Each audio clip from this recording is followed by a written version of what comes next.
Hello, আসসালামু আলাইকুম সবাইকে। কি খবর সবার? আশা করি সবাই ভালো আছো।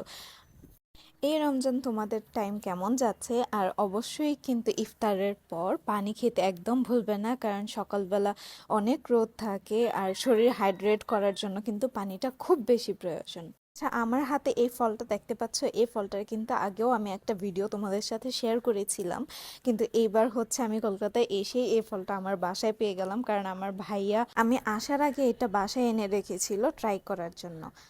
এই ফলটা দেখো অনেক সুন্দর না দেখতে? আমি কিন্তু এই প্রথমবার লাইফে ফার্স্ট টাইম এই ফলটা ট্রাই করব। এই ফলটা কিন্তু বাংলাদেশেও পাওয়া যায়, কিন্তু সেটা হচ্ছে গ্রাম অঞ্চলে বা পাহাড়ি অঞ্চলে, রাস্তার আশেপাশে কিন্তু এই ফলটা খুব রেয়ারলি হয়ে থাকে। আর এই যে দেখো, আমি এখন এটা থেকে একটা বাইট নিব। এটা কিন্তু খেতে অনেকটা টমেটোর মতো, ছোট ছোট যে টমেটোগুলো হয় না, ওগুলোর মতো, কিন্তু টেস্ট বোঝা যাচ্ছে না এটা অনেকগুলা ফ্রুটসের টেস্টের মতো আসতেছে, কারণ ওর হচ্ছে নির্দিষ্ট কোনো টেস্ট নাই বা কোনো ফ্লেভার নাই। আমি খাবার পর আমার কাছে মনে হচ্ছিল আমি স্ট্রবেরি খাচ্ছি, আবার অনেকগুলা ফ্রুটসের ফ্লেভারও আসতেছিল, কিউইর মতো ফ্লেভার আসতেছিল আমার কাছে।